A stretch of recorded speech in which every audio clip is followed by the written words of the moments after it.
చెరనుగా పట్టుకుని పోయిన యెహోవా ఎవరు? కీర్తనల గ్రంథము 68వ కీర్తన 17-18 వచనాలు తీసుకుంటాం. దేవుని రథములు సహస్రములు ప్రభు వాటిలోనున్నాడు. సీనాయి పరిశుద్ధమైనట్టు ఆ కొండ పరిశుద్ధమాయను. నీవు ఆరోహణమైతివి. 18వ వచనం.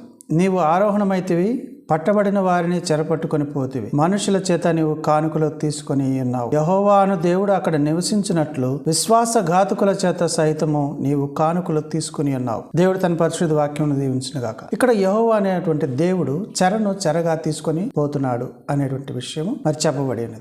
చెరగా తీసుకొని వెళ్ళినటువంటి యెహోవా ఎవరు అనేటువంటి అంశాన్ని కొత్త నిబంధన కాలంలో మనము అపోస్తలుడైన పౌలు ఎఫెసీయులకు రాసిన పత్రిక 4వ అధ్యాయము 8వ వచనం, అందుచేత ఆయన ఆరోహణమైనప్పుడు చెరగా పట్టుకొని పోయి మనుషులకు ఈవులను అనుగ్రహించనని చెప్పబడి ఉన్నది. ఎవరి గురించి మాట్లాడుతున్నాడు ఇక్కడ అంటే ప్రభు అయిన యేసుక్రీస్తు వారి గురించి మాట్లాడుతున్నాడు. ప్రభు అయిన యేసుక్రీస్తు వారు ఈ లోకంలోకి వచ్చి మనకు దాస్యం అనే చెరను తీసివేశాడు. అలాగే మరణ భయం అనేటువంటి చెరను తీసివేశాడు. జీవితకాలం మరణ భయం చేత మనము దాస్యములో మగ్గిపోతున్నటువంటి వారిని రక్షించి తన కృప చేత, తన ప్రాణ త్యాగము చేత దాస్యము నుండి మనల్ని విడుదల చేసి ఈ చెరగా తీసుకొని పోయి మనకు ఈవులను అనుగ్రహించాడు. ఇటువంటి ఈవుల ద్వారా ఈరోజు మనము నిర్భయమైనటువంటి ఒక నిత్య జీవంతో కూడినటువంటి నిరీక్షణను దేవుడు మనకు అనుగ్రహించి వెళ్ళాడు. మన ప్రభువైన యేసుక్రీస్తు వారు